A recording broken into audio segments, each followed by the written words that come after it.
बिस्मिल्लाहिर्रहमानिर्रहीम। आज हमारा चैप्टर नंबर 5 का लेक्चर 9 है, जो कि calculation of energy, frequency and wave number of spectral line और defect of Bohr atomic model के हवाले से है।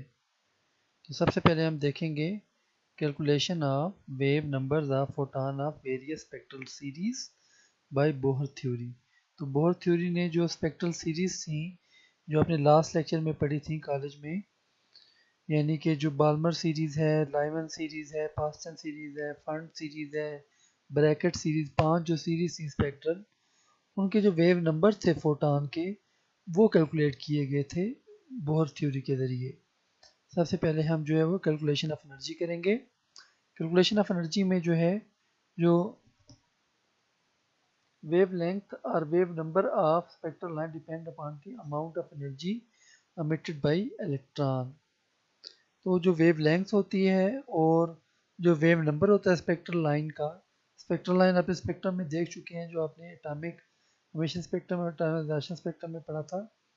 जो वेव लेंथ वेव नंबर है स्पेक्ट्रल लाइन का, डिपेंड करता है amount of energy emitted bye electron, कि जो इलेक्ट्रॉन है वो कितनी एनर्जी इमिट करता है, उसके मुताबिक जो स्पेक्ट्रल लाइन बनती है, उसका जो वेव नंबर और उसके वेव लेंथ का तयन किया जाता है, मालूम की जाती है। ठीक है, जो wave length wave number depend करती हैं कि जो अमाउंट ने कितनी एनर्जी, इलेक्ट्रॉन ने कितनी एनर्जी खारिज की थी, एमिट की थी। फर्ज करें एक इलेक्ट्रॉन जंप करता है n2 एक हायर ऑर्बिट से, एक हायर ऑर्बिट से टू n1 लोअर ऑर्बिट में, तो ये एक फोटॉन ऑफ लाइट एमिट करता है। ठीक है, फोटॉन क्या होता है? ये वेव जो पैकेट होता है या क्वांटम होता है, इसको वाइट लाइट का जो फोटॉन होता है वो वेव क्वांटम होता है या वेव पैकेट, उसको फोटॉन बोलते हैं। फोटॉन क्या होता है? Wave packet. तो ये जो जब इलेक्ट्रॉन जंप करता है हायर ऑर्बिट से लोअर ऑर्बिट में, तो ये एमिट करता है फोटॉन ऑफ लाइट। ठीक है, लाइट फोटॉन एमिट करता है, क्वांटम जो ये वेव पैकेट एमिट करता है। The energy of electron in orbit n1 and n2 is given by, जो इलेक्ट्रॉन की एनर्जी होती है n1 और n2 ऑर्बिट में, वो कैसे दी जाती है? ये आप पढ़ चुके हैं इक्वेशन में। E1 ऑर्बिट है, n1 ऑर्बिट में, ये जो n1 में है E1 minus M Z square E4 divided by 8 epsilon naught n1 square h square. तो ये n1 ऑर्बिट में एनर्जी है E1। इस तरह से n2 ऑर्बिट में E2 energy minus M Z square E4 8 epsilon naught n2 square h square. तो ये जो है वो एनर्जी दी जाती है n2 ऑर्बिट की। The difference in the energy delta E can be calculated as follows. जो एनर्जी होती है, डिफरेंस होता है, वो एज फॉलोज दिया जाता है। यानी कि आपने E2 में से E1 को माइनस कर देना है। ये जो E2 है, इसमें से आपने E1 को माइनस करना है, तो डेल्टा E एनर्जी चेंज आ जाएगा। तो आपको पता चल जाएगा कि कितनी एनर्जी होगी फोटॉन की जो एमिट हुआ है। Delta E is equal to E2 minus E1 is equal to E2 की वैल्यू पुट करेंगे minus M Z square E4 8 epsilon naught square n2 square h square minus into minus M Z square E4 8 epsilon naught square n square h square. तो ये value है हमारे पास। ये जो minus है और ये माइनस, ये प्लस हो जाएगा, और इस वैल्यू को, यानी कि जो n1 वाली वैल्यू है, इसको हम शुरू में ले आएंगे और ये माइनस वाली जो वैल्यू है ये बाद में चली जाएगी। तो ये इक्वेशन हो जाएगी इस तरह से। हमारे पास ये वाली वैल्यू जो इधर शुरू में थी वो इधर राइट हैंड साइड पर चली गई, और जो इधर वाली है वो लेफ्ट हैंड पे आ गई, प्लस में वैल्यू हो गई, ये माइनस में वैल्यू थी। इनमें से M Z square E4 8 epsilon naught और h स्केयर, ये हम जो है कॉमन ले लेंगे, यानी कि M Z square E4 8 epsilon naught square h square, ये कॉमन ले लिया। बाकी बच के 1 by n1 square minus 1 by n2 square. तो ये बाकी बच गया। तो ये एनर्जी जो होती है जूल में होती है। एनर्जी किस में होती है? जूल में।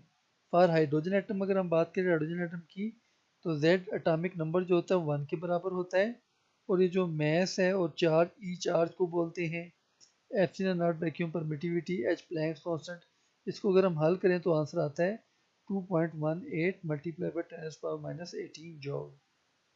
तो ये हम वैल्यू पुट कर दें अगर इक्वेशन 1 में, इस इक्वेशन 1 में ये वैल्यू पुट करें तो ये इक्वेशन 2 आ जाएगी। Delta E is equal to 2.18 multiply by 10⁻⁻18, ये 8 नहीं होगा, यहाँ पर ये इधर 18 होगा, ठीक है।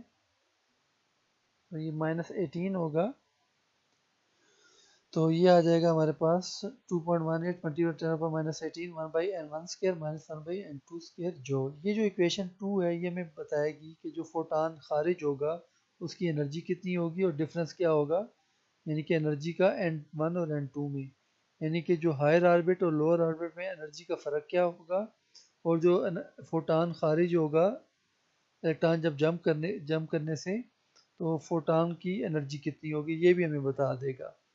उसके बाद calculation of frequency of spectral line. अब हम फ्रीक्वेंसी कैलकुलेट करेंगे। आपको पता है डेल्टा ई जो होता है वो एच न्यू के बराबर होता है। Delta E is equal to H nu, ये वैल्यू हम पुट करेंगे, ये जो ऊपर इक्वेशन है 2, इस इक्वेशन में डेल्टा ई की वैल्यू पुट करेंगे तो इक्वेशन बन जाएगी, सॉरी इक्वेशन वन में पुट करेंगे वैल्यू डेल्टा ई की, तो इक्वेशन वन बन जाएगी इस तरह से, डेल्टा ई की जगह एच न्यू आ गया और M Z square E 4 8 epsilon naught square H square 1/n1 square minus 1/n2 square, तो ये आ जाएगा। इसमें हमारे पास स्पेक्ट्रल जो फ्रीक्वेंसी होगी M Z square E 4 8 epsilon naught square H cube आ जाएगा।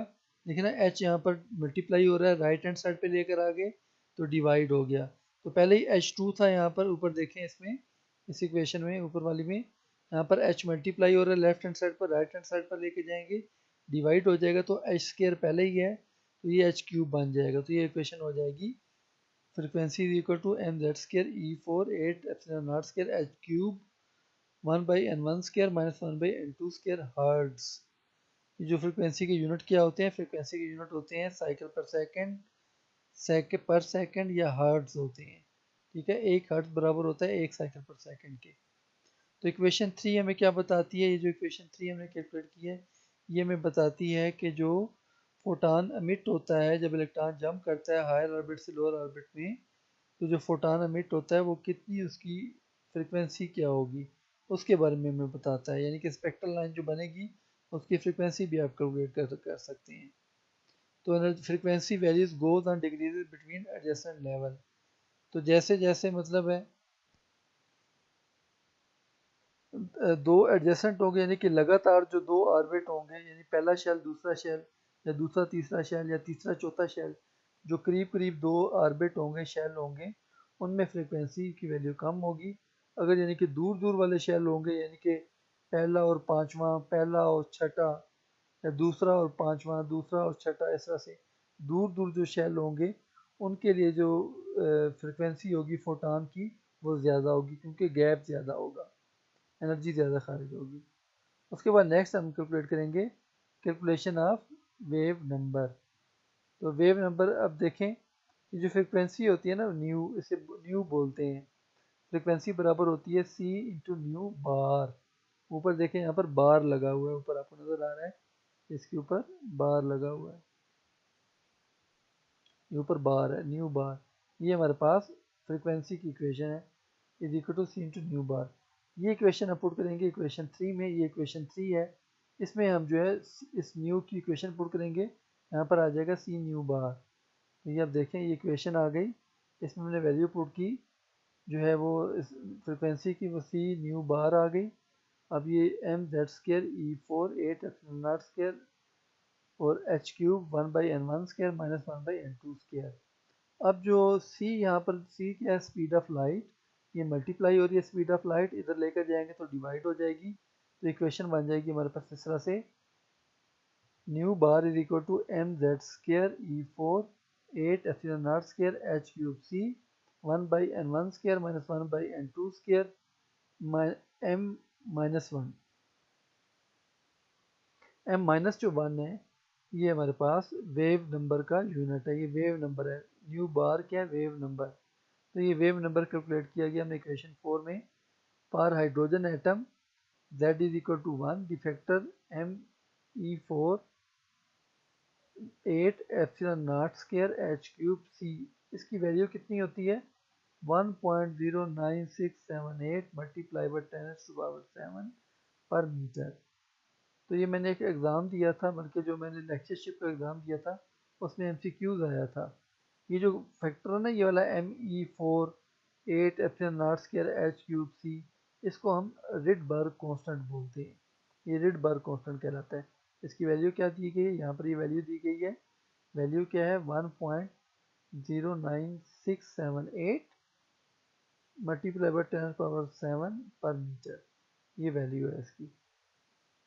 इक्वेशन जो 4 है उसको हम ऐसे भी लिख सकते हैं, अगर वैल्यू पुट कर दें यहाँ पर इस फैक्टर की, इनकी वैल्यू पुट कर दें तो इक्वेशन 4 हम इस तरह से लिख सकते हैं, nu bar is equal to 1.09678 multiply by 10⁻⁷ 1/n1 square minus 1/n2 square per metre. ठीक है, मीटर इन मास। जो इक्वेशन 5 है वो हमें वैल्यू देती है वेव नंबर की, जो फोटोन अमिट होता है या एब्जॉर्ब होता है। When the electron jump between n1 and 2 orbits, तो जो फोटोन खारिज होते हैं उसके वेव नंबर हम कैलकुलेट कर सकते हैं इस इक्वेशन 5 के ज़रिए। तो वेव नंबर कैलकुलेट कर सकते हैं जब इलेक्ट्रॉन जंप करता है n2 से n1 में,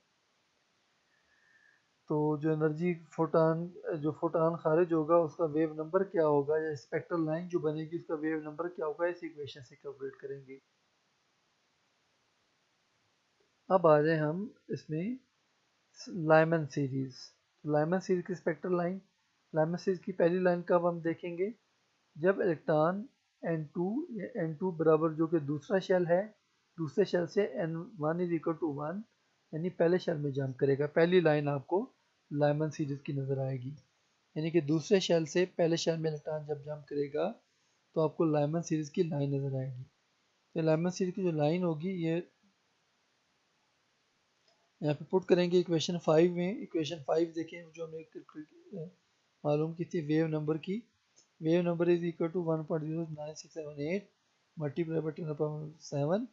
तो n1 की जगह 1 स्क्वायर, n1 देखे ना, n1 बराबर है 1 के, तो 1 स्क्वायर आ गया, और n2 जो होगा वो 2 के बराबर, तो 2 का स्क्वायर आ गया, -1/2 स्क्वायर। ये आंसर आ जाएगा हमारे पास 82.26 मल्टीप्लाई बाई 10⁻⁵ पर मीटर। सेकंड लाइन देखें हम, सेकंड लाइन कब होगा, जब तीसरे शेल से पहले शेल में इलेक्ट्रॉन जंप करेगा। आपको याद होगा लाइमन सीरीज की लाइन तब बनती है जब किसी भी हायर ऑर्बिट से पहले शेल में इलेक्ट्रॉन जंप करता है, तो n1 हमेशा 1 ही रहेगा और n2 आप चेंज करते जाएंगे। ठीक है, n1 1 और n2 चेंज करते जाएंगे, तो ये हमारे पास आ जाएगा इस तरह से। इसकी वैल्यू पुट करेंगे वेव नंबर की 1.09678 multiply 10⁻⁷ 1/1 square minus 1/3 square is equal to 97.49 multiply by 10⁵ per metre आ जाएगा।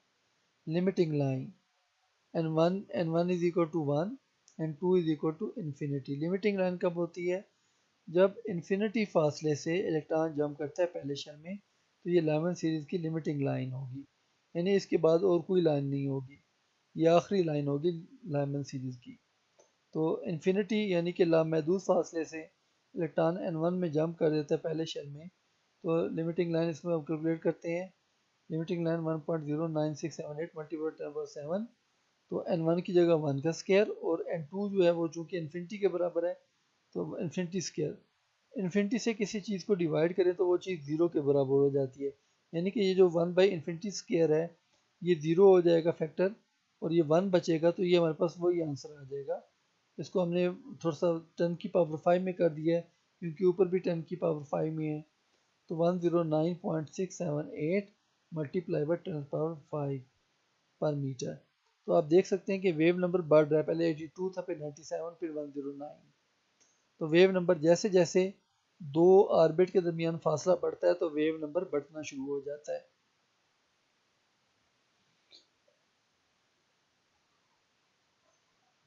तो ये जितनी भी लाइन आपने देखी है लाइमन सीरीज की, ये सब की सब जो हैं वो अल्ट्रा वायलेट रीजन में लाई करती हैं, they lie in ultraviolet region of the spectrum. Next है हमारे पास बाल्मर सीरीज। बाल्मर सीरीज इसकी पहली लाइन आपको याद होगा, बाल्मर सीरीज में जब इलेक्ट्रॉन किसी भी हायर ऑर्बिट से, ठीक है, हायर ऑर्बिट से दूसरे ऑर्बिट में जब जंप करता है सेकंड शेल में, तो फिर जो है आपको बाल्मर सीरीज की लाइन देखने को मिलती है, स्पेक्ट्रल लाइन। इनके वेव नंबर कैलकुलेट करते हैं। पहली लाइन कब होगी? जब तीसरे शेल से इलेक्ट्रॉन दूसरे शेल में जंप करेगा, तो n1 2 के बराबर है, n2 3 के बराबर है। यहाँ पे पुट करेंगे वैल्यू इस इक्वेशन में वेव नंबर वाली 1.09678 मल्टीप्लाई बाय 10⁻7, तो n1 2 का स्क्वायर 2 के बराबर, तो 2 का स्क्वायर, और n2 जो है 3, तो 3 का स्क्वायर ये आ जाएगा। इसको सॉल्व करेंगे तो 15.234 मल्टीप्लाई बाई 10⁻5 पर मीटर आ जाएगा। जो सेकंड लाइन है बाल्मर सीरीज की, उसमें जो इलेक्ट्रॉन चौथे शेल से दूसरे शेल में जंप कर रहा है, ठीक है, तो इसमें जो है वो पुट करेंगे वैल्यू यहाँ पर इक्वेशन में, तो यहाँ पर जो है वो n1 तो 2 ही रहेगा, n1 देखिए चेंज नहीं होगा, n1 2 ही रहेगा।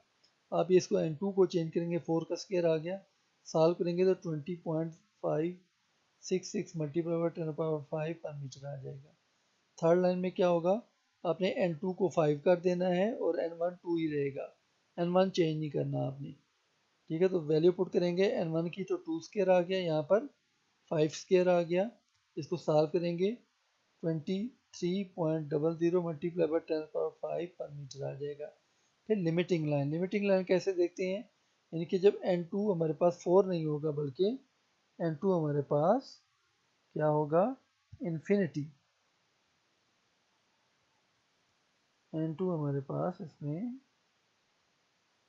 ठीक है, हमारे पास n2 इन्फिनिटी होगा, ये 4 नहीं होगा,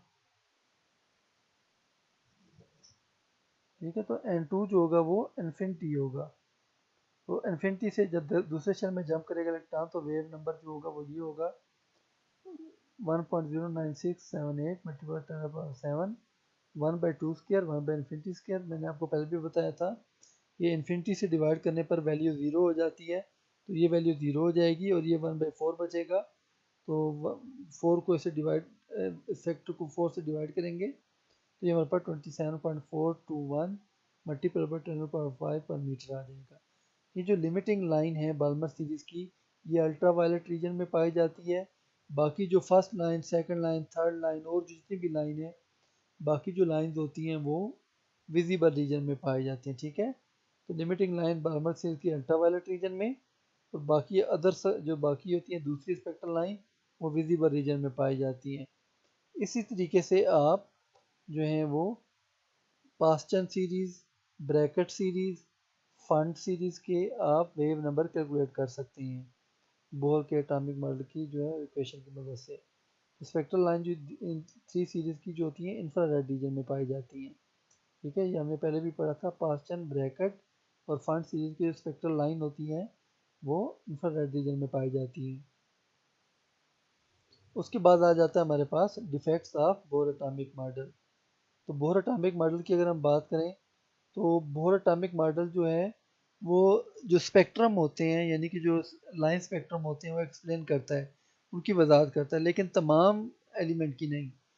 बोर एटॉमिक मॉडल उन एटम के स्पेक्ट्रम को एक्सप्लेन करता है जिनमें एक इलेक्ट्रॉन पाया जाता है, जैसे कि हाइड्रोजन, जैसे कि हीलियम का +1 आयन, हीलियम में 2 इलेक्ट्रॉन होते हैं, तो +1 का मतलब 1 इलेक्ट्रॉन निकल जाएगा। लिथियम का +2, लिथियम में 3 इलेक्ट्रॉन होते हैं, 2 निकल जाएंगे, 1 बच जाएगा। बेरिलियम का +3 आएगा, यहाँ पर 2 लिखा हुआ है, तो बेरिलियम का यहाँ पर +3 आएगा। तो बेरिलियम में 4 इलेक्ट्रॉन होते हैं, 3 निकल जाएंगे, तो पीछे 1 बचेगा। ये तमाम 1 इलेक्ट्रॉन सिस्टम है। तो बोहर का एटॉमिक मॉडल एक्सप्लेन करता है स्पेक्ट्रम की 1 इलेक्ट्रॉन सिस्टम वाली, लेकिन जिनमें इलेक्ट्रॉन ज़्यादा होते हैं या मल्टीपल इलेक्ट्रॉन या पॉली इलेक्ट्रॉन होते हैं, उनको यानी मल्टी इलेक्ट्रॉन या पॉली इलेक्ट्रॉन होते हैं, इस तरह के सिस्टम, जैसे कि हीलियम है, इसमें 2 इलेक्ट्रॉन है, ये आयन नहीं है। ऊपर बेटा देखें यहाँ पर ये हीलियम आयन है, ये हीलियम आयन है ऊपर, और यहाँ पर हीलियम का एटम है, इसमें 2 इलेक्ट्रॉन है। लिथियम में 3 इलेक्ट्रॉन है, बेरिलियम में 4 इलेक्ट्रॉन है। तो इन ये इस तरह के एटम जिनमें 2 3 4 5 इलेक्ट्रॉन होते हैं, उनके स्पेक्ट्रम कैसे बनते हैं, तो उनको बोर का एटॉमिक मॉडल एक्सप्लेन नहीं कर पाता। फिर आप आ जाता है, आप जो हाइड्रोजन गैस का स्पेक्ट्रम है हाइड्रोजन का, उसको आप हाई रेजोल्यूशन पावर वाले स्पेक्ट्रोमीटर से देख सकते हैं। हाई रेजोल्यूशन पावर वाले स्पेक्ट्रोमीटर से क्या मुराद है? ऐसा स्पेक्ट्रोमीटर जो इंतहाई बारीकी से आपको स्पेक्ट्रम दिखाए, यानी कि इंतहाई डीपली और जो है वो थारोली और मतलब बारीक बीनी से वो आपको स्ट्रक्चर दिखाए, यानी अच्छी तरह से मतलब रिजॉल्व करे स्पेक्ट्रम को, बहुत वाजिया करके दिखाया आपको स्पेक्ट्रम को।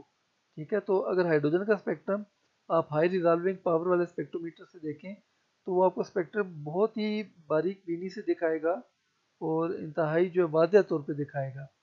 तो उसमें देखने को ये मिलता है, जो एक लाइन होती है स्पेक्ट्रल, वैसे जो सिंगल लाइन होती है स्पेक्ट्रल लाइन होती है, वो आपको सिंगल दिखाई नहीं देती। वो सिंगल स्पेक्ट्रल लाइन आपको टूटी हुई नजर आती है। आपको वो लाइन सिंगल लाइन होती है, एक ज्यादा लाइन पे सेवरल फाइन लाइन, बहुत ही बारीक बारीक लाइनों पर मुश्तमिल होती है।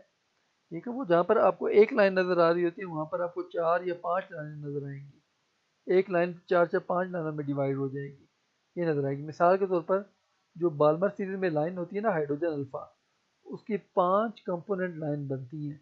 यानी कि जब अच्छी पावर वाले स्पेक्ट्रोमीटर से देखते हैं, तो हाइड्रोजन अल्फा लाइन 5 लाइन के अंदर डिवाइड हो जाती है, एक लाइन 5 लाइनों में तकसीम हो जाती है। इस जो 5 लाइनें जो होती हैं, इनको क्या कहते हैं? इनको कहते हैं फाइन स्ट्रक्चर या multiple structure. It means that one quantum number is not enough. वो हम जो n इस्तेमाल करते हैं ना, n is equal to 1, n is equal to 2, n is equal 3, ये प्रिंसिपल क्वांटम नंबर था और वो काफ़ी नहीं है स्पेक्ट्रल लाइन को एक्सप्लेन करने के लिए। हमें और भी क्वांटम नंबर चाहिए ताकि स्पेक्ट्रल लाइन की वजाहत हो सके। ठीक है, तो एक क्वांटम नंबर काफ़ी नहीं है, हमें और भी स्पेक्ट्रल लाइन चाहिए।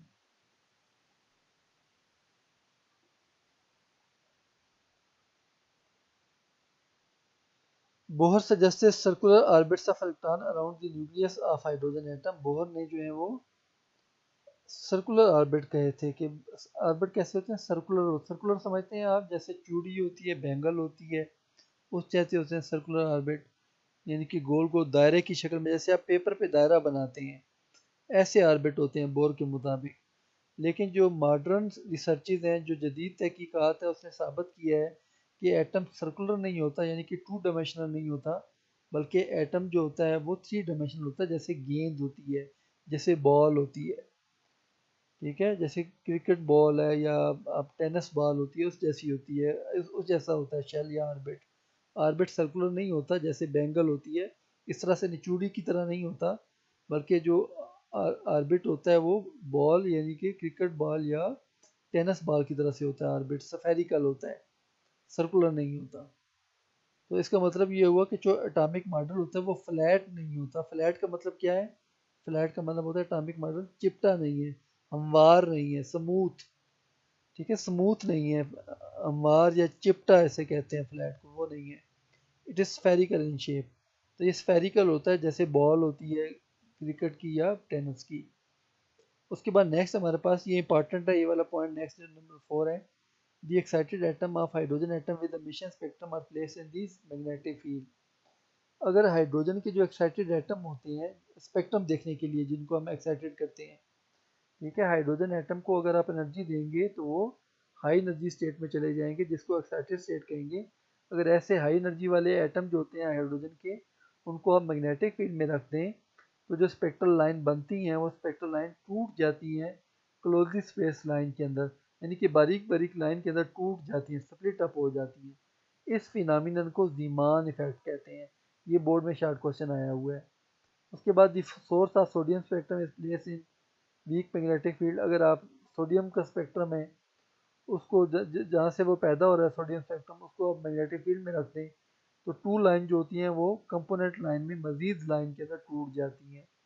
इस तरह से आप अगर हाइड्रोजन के एक्साइटेड एटम जो होते हैं, यानी कि हाइड्रोजन के हाई एनर्जी वाले जो एटम होते हैं एमिशन स्पेक्ट्रम में, उनको अगर आप इलेक्ट्रिक फील्ड में रखते हैं, ऊपर आपने मैग्नेटिक फील्ड में रखा था, यहाँ पर आप इलेक्ट्रिक फील्ड में रखेंगे, तब भी स्पेक्ट्रल लाइन जो होती है वो स्प्लिट अप हो जाती है क्लोजली स्पेस लाइन के अंदर, छोटी छोटी लाइन के अंदर। It is called Stark effect. ये स्टार्क इफेक्ट कहलाता है। ठीक है, ये स्टार्क इफेक्ट भी बोर्ड में आ चुका हुआ है। इन 1915 Sommerfeld gave the idea of elliptic orbit. Elliptic क्या होते हैं? बेजवी जैसे अंडे होते हैं उस तरह की, यानी उसने कहा सर्कुलर तो होते ही है ना, यानी कि वो चूड़ी की तरह तो होते ही हैं कुछ ऑर्बिट, कुछ एलिप्टिक भी होते हैं बेजवी। उसे क्या कहते हैं? बेजवी, यानी अंडे की तरह के orbit. The nucleus lies in one of the foci. Foci क्या होता है? फोकस की जमा। फोकस की जमा फोसाई होता है। फोकस सिंगुलर और फोसाई प्लूरल। तो जो न्यूक्लियस होता है वो इनके फोकस में यानी कि सेंटर में पाया जाता है एलिप्टिक ऑर्बिट के।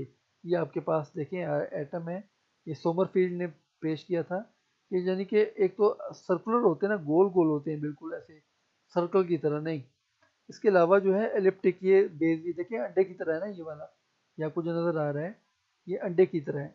इस तरह के भी ऑर्बिट होते हैं। ठीक है, एलिप्टिक भी होते हैं और सर्कुलर भी होते हैं। और जो न्यूक्लियस दरमियान में देखें, न्यूक्लियस दरमियान में इनके फोकस में होता है, इनके सेंटर में होता है। तो अब हम देखते हैं कुछ शॉर्ट क्वेश्चन जो बोर्ड में आए हुए हैं या आ सकते हैं। Calculate the wave number of limiting line of Lyman series. तो लाइमन सीरीज की जो है वो लिमिटिंग लाइन कैलकुलेट करें, उसकी उसकी वेव नंबर कैलकुलेट करें, तो वो आपके पास ये आ जाएगा लाइमन सीरीज की लिमिटिंग लाइन। उसके बाद हमारे पास क्वेश्चन नंबर 2 है, calculate the wave number of limiting line of Balmer series. आप wave number of limiting line of Balmer series को कैलकुलेट अगर हम करें तो वो हमारे पास ये वेव नंबर है बार्मा सीरीज का, ऊपर देखिए बार्मा सीरीज है, ये उसका वेव नंबर है। तो n1 2 के बराबर, n1 इन्फिनिटी के बराबर, यहाँ पर वैल्यू पुट करेंगे इधर नीचे, तो n1 2 के बराबर 2 का स्केयर और ये इन्फिनिटी के बराबर इन्फिनिटी का स्केयर। तो ये हमारे पास कैलकुलेट करने पे ये आंसर आ जाएगा पर मीटर। ये यूनिट लाजमी लिखनी है। ठीक है, उसके बाद नेक्स्ट हमारे पास आ जाता है व्हाट इज फाइन और multiple structure in hydrogen spectrum. इसमें क्या फाइन स्ट्रक्चर होता है, क्या मल्टीपल स्ट्रक्चर होता है, वो यहाँ पर दिया हुआ है।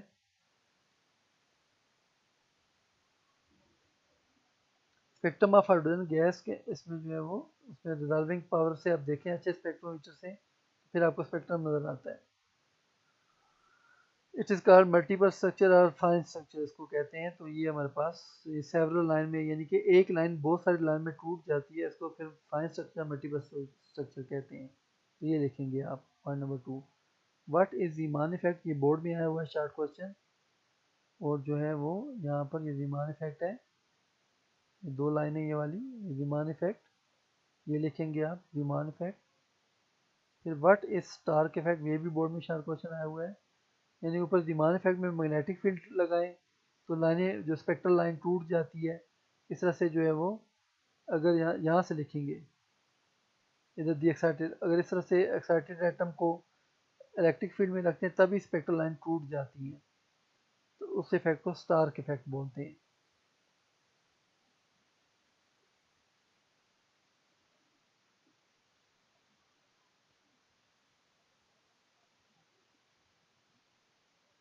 ठीक है, तो ये हमारे पास आ जाएगा शॉर्ट क्वेश्चन। और thank you for your participation. For more video please subscribe the channel.